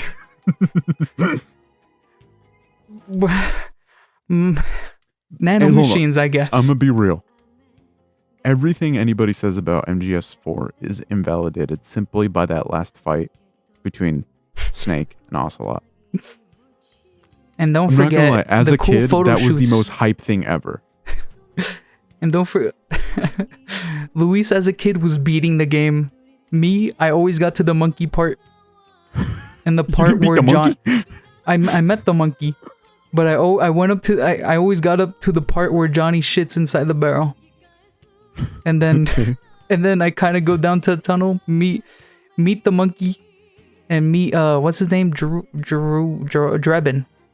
And then I log off. And then I come back like a year later. I'm like, I forgot what's going on in this game. Let me restart. And then that kind of just restarted over and over. Monkey sick. You went on like an exodus to like beat all the Metal Gear games that you owned, right? Yeah. Cause I bought the collection a while ago, and I was like, I'm gonna play through these games. Cause I saw the Matthew Matosis videos. I'm like, these games seem like they're fucking cool. I should play it. And then I played through all the games. And then MGS5, from a gameplay standpoint, really fucking good. From a story standpoint, very odd. Clearly, there was something going on behind the scenes. Kojima, look, I know you love the codex, but making me listen to 500 tapes to understand why Venom Snake is Venom Snake. I don't know, man. I also don't really know if that was his idea so much, or if it was more of a time constraint kind of thing. I don't know. Venom Snake, that whole thing, I actually like that because it kind of explains what happens in Metal Gear and how Metal Gear 2 happens. Yeah. It explains it well, and it's kind of cool to see like Big Boss we actually see how Big Boss becomes that godly legend. You know, because in Metal Gear Solid 3, he's like, he does cool things and he's like a god, right? But he was kind of like, he wasn't as sick as the boss, right? Yeah. And we kind of see him surpass the boss in MGS5 and Peace Walker, I guess, if we include that. And it really amplifies how Big Boss is, which is cool, I guess. Really throws me for a loop for the whole Revolver Ocelot thing, though. Don't know what happened. I don't understand that character at all. I'm gonna act like an odd Russian dude, and then I'm gonna be Troy Baker. I'm gonna be a cool Troy Baker. 5 was fine, and then Revengeance is included in this. Love me some Revengeance. It's a fun game. I feel I need to replay gameplay wise, it's sick. Yeah, you definitely do. Maybe on the show. Maybe when we do the Fabled the stream. Alright, next up, the entire Devil May Cry series. I also went on a kind of like a quest of playing through all the games because as a kid, I only had 4 on disc, and I got pretty far into it, but it was like I lost the disc, and then one time I bought it on PS3, and then someone stole it from the mailbox, and I don't know. I was just about to say somebody stole it as a joke, and then you said somebody stole it, and I was like, oh, fuck. They must have been confused when they opened up the box. I'm like, imagine some white, like, old lady. He's like, oh, I'm gonna get this Amazon box. It's gonna have some cool little spoons in there or something like that. Then it opens it. What is this devil stuff? Get this out of my house. Mom, get the shotgun. I own Devil May Cry 4 like 5 different times. Great game. I love it. I've never played a Devil May Cry game. And then I played Devil May Cry 1, skipped 2 because you don't play 2. I'm gonna play 2. No, it's not worth it at all. There's no, you can literally beat the game by shooting guns. That's it. You don't just shoot guns. What's the problem? Right. Devil May Cry 3, great fucking game. Devil May Cry 4, I already said it, great game. Devil May Cry 5. What was it? When did Devil May Cry 4 come? Like 2006, I think, maybe. Got it 20. What was it? 2017? 2017 or It was like a decade wait. It was a long fucking time, and because of the reboot, we didn't even know if it was gonna come out. Best character action game to come out, and I'm glad that we got it. So just such a fun series to play through. So anime too. Portal 2. Played it on the show. You already know. I love me a good puzzle game. I love puzzle games. You know, I could sit back, play a puzzle game while listening to something. It's just Portal 1, but amplified way better. Better puzzles. I'm gonna include Portal 1, but no, I'm talking about Portal 2. Portal 2 has a great story. It's a fun story to play through. Good puzzles, real mind scratcher, and the co-op's fun. And if you get it on Steam, which I don't know why you get the PS3 version, you got on Steam. There's a plethora of just custom maps to play on, and it's fun. Yes, really fun. Great game. We just talked about this earlier. Batman Arkham City is the 6th game. I'm including all the Batman Arkham games, obviously, but City is just what, like, I played Arkham Asylum as a kid, and I liked it. I liked it a lot. It was really fun. And then Arkham City was just a different kind of, like, different breed. Different breed. It was just, it's so good. It's so tight. It's as tight as a nun. It's definitely the best, in my opinion, of like all the Arkham games. It's the best of the Arkham games. I will say Arkham Knight's combat is better, but a lot of Arkham Knight's kind of like, it revolves too much around the Batmobile. I'm not even one that hates the Batmobile. I like the Batmobile. But like, how are you gonna get Deathstroke and reduce him down to a tank battle? Deathstroke in Arkham Origins was fun to fight, so why put him in a tank? He's like a martial artist. It doesn't make any sense. Anyway, Arkham City. Great cast of characters. Mark Hamill, at the time, we thought it was his last performance. Glad he came back later on, but to see such a good Batman story that's I'm not gonna say it's like super accurate to the comic, but it's more accurate to the comic than most things we got from the movies. And to get a story that not only meshes the comic book style with a gritty kind of realistic style, I guess, and to make that work shows that we can get a movie like that, and we should be able to. You know, no hate to the Dark Knight, you know, but they're not comic book movies. No, it is definitely, it's a Batman movie. It's a Batman movie, not a movie about Batman, I feel. Wait, the Dark Knight? Yes. It's a movie. It's like a drama with Batman, more than it's a Batman drama or something, like a Batman movie. Yeah, that's what I'm saying. Like, yeah, what you said, but yeah. Wait, reverse that actually. Yeah, that fits better. Like, it's kind of like, it's a movie that like has Batman. It's like about Batman, but it's not a Batman movie. Like, that entire movie could be done without Batman in a way, I guess. Maybe. The entire movie could have could still be a great, the movie doesn't need to have Batman to work. It's a Batman movie. Again, like, you could put any other superhero and it would still be a great movie. Yeah. Arkham City gives us what a comic close to accurate movie would be, and it's great. And it's fun to play through. There's some cool, a lot of people hate the Riddler stuff. I like doing the Riddler stuff. I like the puzzle aspect. I think it's a little too much. I think it's over, like, Arkham Knight is the only one that actually got all the Riddler trophies for it, and it has like 600. Yeah, I like it. Origins. A lot of people hate Origins. I thought it was serviceable. It was clearly not made, by Rocksteady. WB Montreal. They did an okay job at replicating it, and Troy Baker as Joker was surprisingly good. It was kind of annoying that it was Joker again as the main bad guy. Yeah. I do enjoy it, and I like that it's a Christmas game. One of the very few Christmas games. That's what we're going to play Arkham Origins during Christmas, because technically it counts. All right, next up, Undertale. This is the one that I wasn't expecting. When I was coming down to these last three, there was a lot I could come up with, and I have honorable mentions that I'll just quickly go through, not even talking too much about it. Undertale was just a fun experience, and it's such a good indie game with just a lot of heart behind it and a lot of charm behind it. It's just a lot of fun, good comedy, I guess. Good little jokes, good like visual gags too, which you don't get a lot from like games too much. You'll get like the games like Uncharted that's just dialogue comedy, I guess. Undertale has some really good physical comedy, and playing through both of the stories, or both versions of the stories, it's just playing peacefully and then having to play throughout the genocide portion of the game.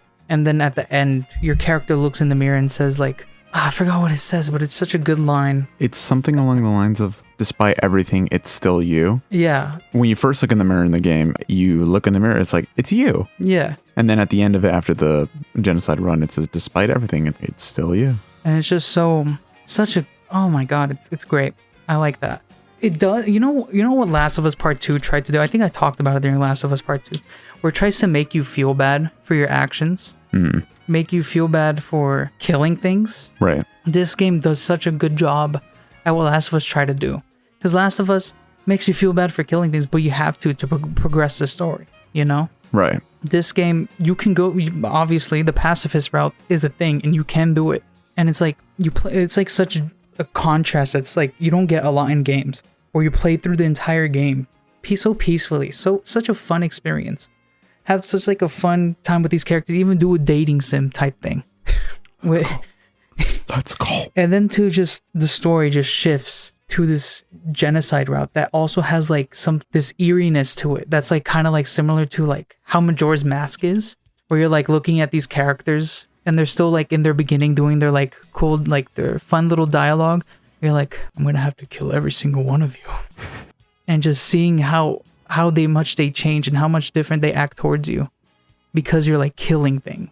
It's great. I love it a lot. Kingdom Hearts 2 is the next one. I really like the Kingdom Hearts games. I know I make fun of it a lot. And yes, the story is very confusing from time to time. Actually, all the time, actually. I was about to be like, from time to time, bro, Barry made a whole like half-hour-long video trying to explain it. It doesn't make sense. There's nobodies, there's somebodies, there's the buddies, the nobodies. There's like 5 people named Ansem, who's the bad guy. There's 5 different people. The buddies TM. There's like organization like 12 and there's 13 members. It's like, what's going on? All in all, despite all the confusion, right? There's still a story you can follow through it, right? If you kind of just like keep all the extra stuff in the back of your head, it's a fun like little experience, and it's like fun action. Sora's a fun MC to play as. He's like a good like little anime protagonist, like a Goku, who's just like lighthearted and like anime protagonist, Harry. I see your cock is as big as mine. Let's fight. I only played King. Your cock looks really sharp. Not as sharp as mine. Let's duel. And weirdly enough, like as a kid, I did watch some of the Disney movies, right? I don't remember them all too well. Like Lion King, I know I watched it, but I don't remember like much about it. I love Lion King. Beauty and the Beast, Snow White. I know I watched those as a kid, but they didn't like. It didn't stick to me as much as like maybe like something like the SpongeBob movie. Yeah, crucify me. I like the SpongeBob movie. Everyone likes the SpongeBob movie. Shut up. Greatest movie of all time. That would make my 3x3. For some reason, playing through these games just it hit me with the feel of nostalgia for something that I don't feel nostalgia for. Like when I think of Lion King, I don't feel nostalgia for it, but playing through it and listening to like their voices, it kind of feels nostalgic. Oh no, I definitely got a feeling like even when I went to like Disneyland with my girlfriend recently, I got a big feeling of nostalgia for Disney because I've watched a few Disney movies. I haven't watched like a super many of them, but like I got this huge feeling, like a wave of nostalgia of like, oh yeah, like I did like grow up with like watching this like stuff or whatever, and it's like it was cool to see. It's cool to have that feeling, and you know, I'm not the biggest Kingdom Hearts guy, but did you play through it? Have you played the Kingdom Hearts? I've played the first one, and I didn't like it. Did you finish it? I don't think I did. But you know, like, I definitely would understand why people would love the game. I haven't played Kingdom Hearts 3 yet, so I'm not including it in here. This is just one. I basically also did like Metal Gear Solid Devil May Cry, where I played it all in a row. I played one. I watched the cutscenes for which one? Larry, the GameCube. Larry, get rid of the GameCube. 3x3 for a second. Put up this picture. That's Loos and Harlock. Who's Lou? Oh, okay. I'm Aaron, I think. Yeah. I'm the crazed individual. I played one. I didn't play the Game Boy version because I didn't like the card mechanics. So I just watched the cutscene. What didn't you? 365 to 6 days. I don't even know how to say some of these titles. 365 divided by 2. I like that one a lot. It gives a lot of backstory to what the fuck's his name? Oh, no, it's either 365 divided by 2 or just 365 by 2. Fucking it's something stupid. It's none of those actually. Oh, what is it?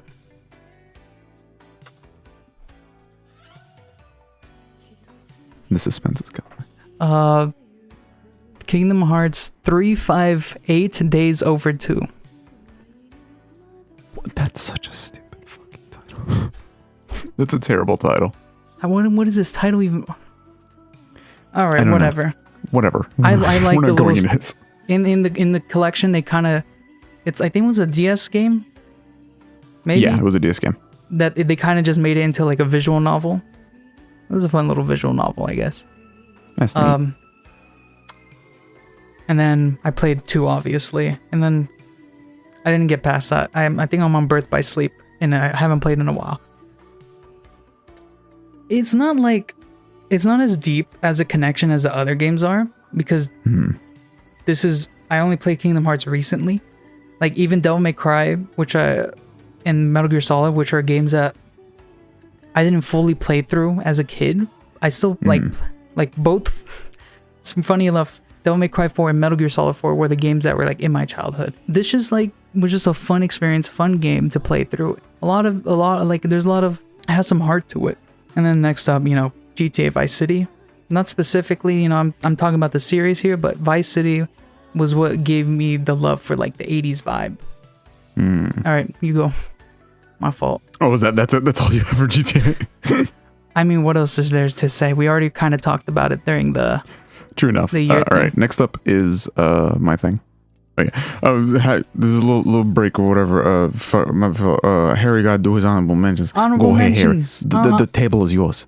The mentions that are honorable. The honorable mentions. No explanations at all, except for maybe one of them. Spider-Man 2, PS2 version, and Spider-Man for the PS4, obviously. Love me Spider-Man. I just didn't feel like I could put it on the list with like over some of the, maybe Undertale might it might go over that.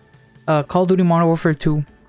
It's kind of like the same deal with Halo 3, but I think Halo 3 just has more perfectness to like the Halo 3 campaign is just better. Hotline Miami, 80s vibes, Smash, Mario. I feel like I need to play more Mario games to put Mario up there. Right? I felt like I wasn't worthy enough to put it up there. I wasn't worthy. And the same thing for Zelda. I've only finished Ocarina of Time. I haven't even finished Breath of the Wild yet, doing that on the show. I haven't finished any of the other ones. I feel like I need to finish those games. Oh yeah, Skyward Sword. I forgot about Skyward Sword? What do you mean Skyward Sword? Ocarina of Time, I just put that specifically because, I played through it, finished it. And same with Mario, I gotta play through the rest of the games to, feel like I could put it up there. And then Doom. Yeah. Doom. All right. On to Loose time. Loose time for the rest of the time. I ain't gonna even talk. Wait, no. Please come back. All right, here we go. All right. We got Legend of Zelda: Link's Awakening. The whole Zelda series. I think Zelda's the greatest video game franchise of all time. No debate for me on that one. Yeah. I'm not gonna elaborate. I'm gonna leave. Luis is the biggest Zelda guy I know. I fucking love Zelda. Zelda is like lives and breathes Zelda Gucci smell. I mean, like, it's kind of funny that you're like making that joke because I was about to get like serious for a little bit, but like Zelda is one of those games that like just means so much to me. Like, especially because I don't think I've ever told this story, which I'll probably explain more in detail. But I got like my DS taken away for a year one time when I was a little kid, so I just didn't play video games for a year. For a year? Jeez. Yeah, for a whole year. Usually, like when my parents would like do like that type of thing where like for a time, they usually just forget about it later. Like, yeah, no, it was like, it sucked, but like like just playing like Spirit Tracks, and especially when like, you know, I had friends and stuff in school, but I wasn't like very popular or whatever growing up. So like, you know, having a sort of like output where I could do things, and I couldn't really like, I could like go outside and stuff, but I was kind of sheltered a little bit in the sense of like I wasn't really allowed to like go outside like my house to play or whatever. Zelda was my escape, and then I gradually, as I got older, played a lot of the games and stuff. And Zelda 2, you know, is a game that we talked about this during Skyward Sword. That is a game that's probably not on many people's like radar as a top Zelda game, but I really love it. It's the one that I grew up, and actually I have the original cartridge of the Game Boy Advance version. It's the one that I grew up with, so I feel like Link's Awakening is higher for only people that actually took the time to play most of the Zelda games. I feel Link's Awakening is just, the music's the best. I feel the Oracle games kind of, not to fix the combat necessarily, but like had like better kind of like dungeons or whatever. But, you know, Link's Awakening is just, it's the one that means, and like Spirit Tracks means a lot to me, but I feel Link's Awakening more than any Zelda game like means the most to me. It's the one that I sunk the most time into.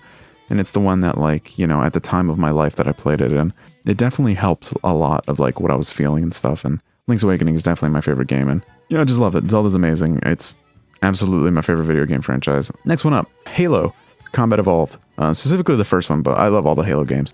To a lesser degree, 5. We talked about Halo. Great. Yeah. Fucking love Halo. Harlock talking about his list.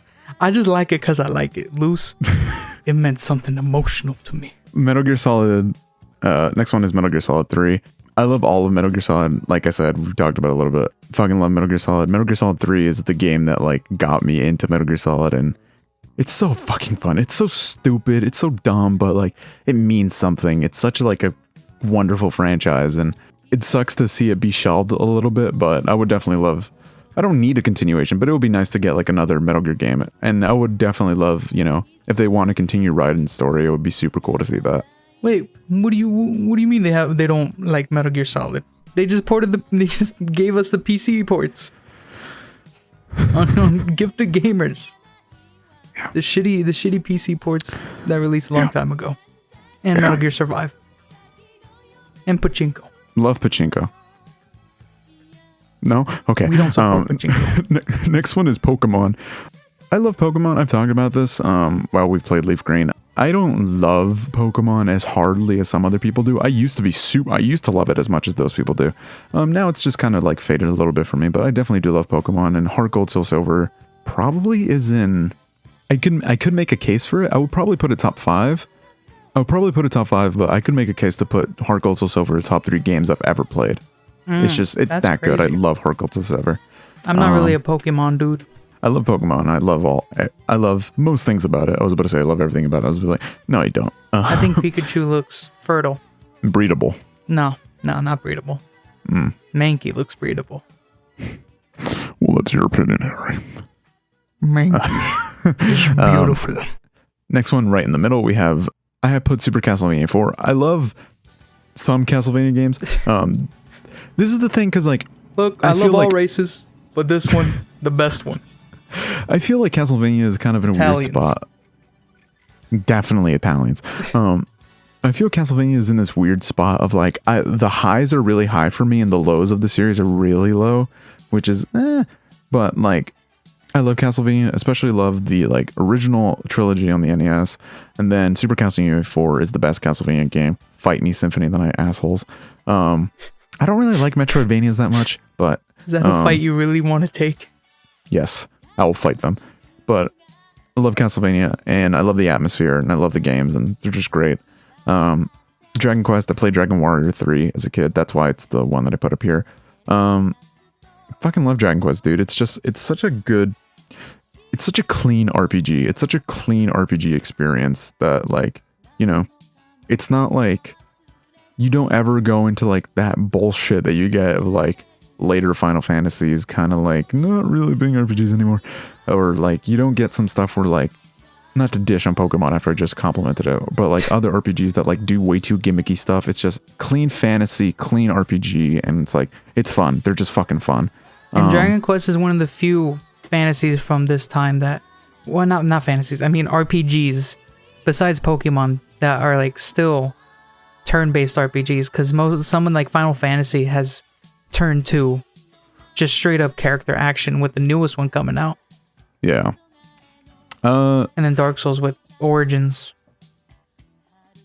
But I feel like Dark Souls is like in a different category from an RPG, but I love Dark Souls. It's just, it depends on it depends on the game that you're playing, the game that you want to play at the time. I feel like Dark Souls is more RPG than Zelda because you could actually role play. Yeah. And make your character who you want to be. Yeah. Although Zelda's you can name Link stupid names though. Shoompa. What was Shoompa's the one that will save the universe. What was the name of the Link file in the playthrough? Was it Bonfus or something? In what? In because we had our Link profile that we played the game with. We had the other profile that I was playing with to test the game. I think it was Bonfus. Bonfus or whatever. I would think it was Bonfus or something. Next one up is Mario. Classic Mario. Just Mario. Come on. Mario Land 2 is my favorite Mario game. And when we played on the show, I definitely want to play the DX ROM hack that somebody made, which makes it kind of like a Game Boy Color game, and you can play as Luigi and stuff. It's super cool. But I love Mario. I love most Mario things. It's just there's not really anything much to say about Mario. If you love Mario, you love Mario. Come on. Mario. If you play video games and haven't played Mario, what's wrong with you? My girlfriend is terrible at it, but you know what? She's fine. It's fine. She's terrible at every video game, so she's terrible at Mario, but just play Mario. Exactly. Mario's Mario. King's Quest. I love King's Quest. I love those games. I love Sierra point and click games. They're some of my favorite video games ever. Especially everybody has their favorites King's Quest, but my favorite I would say is either probably 3 or 5. But this most recent King's Quest that came out was also really good, and I enjoyed playing it. So, I just love King's Quest.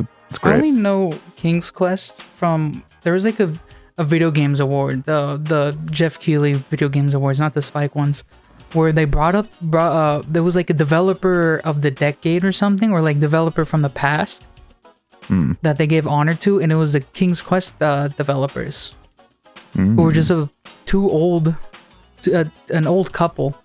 And it was just kind of sweet, and they did an interview with them. Ken and Roberta Williams, of Sierra.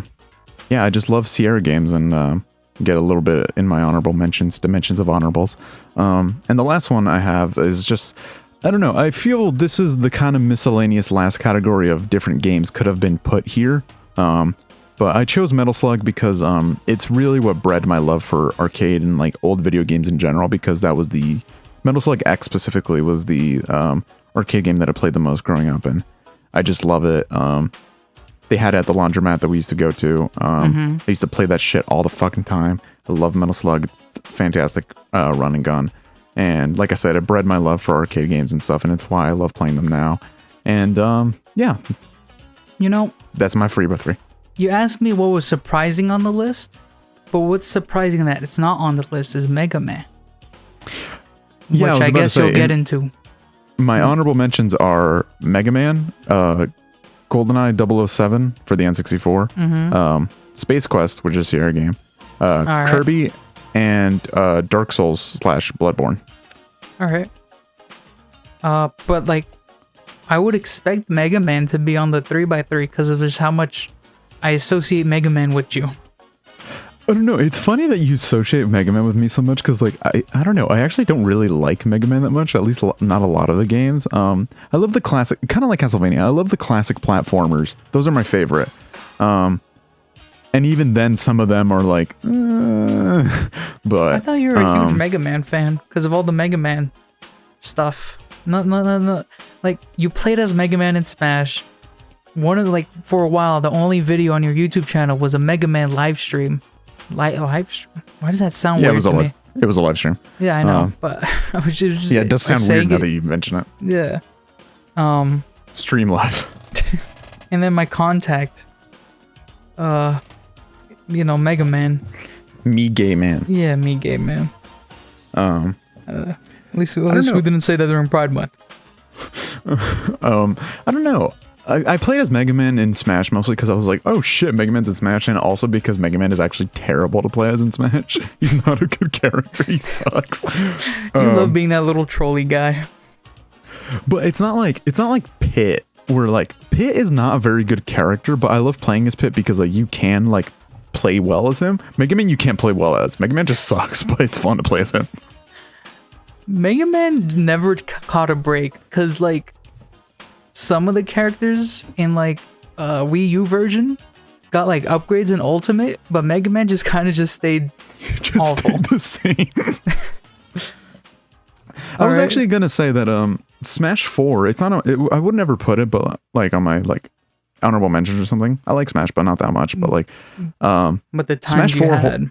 Smash 4 does mean a lot to me because just like, you know, playing it like during lunch all the time and stuff. It was fun. Yeah, we were those people. Yeah, we were those people. But we were the cool version of those people. At least some of us. We did it. We made playing Smash cool. It was us. Hey, it's Loos. This is a postscript thing. So you might have heard us mention we were going to bring up anime, but actually this podcast turned out to be just so massive that it was originally 4.5 hours long. We decided that it would be best to split it up into 2. Thank you so very much for having listened to this podcast. We hope you enjoyed it and hope that we can continue to entertain you because this is the things we love to do. Stay tuned for more great content. Later.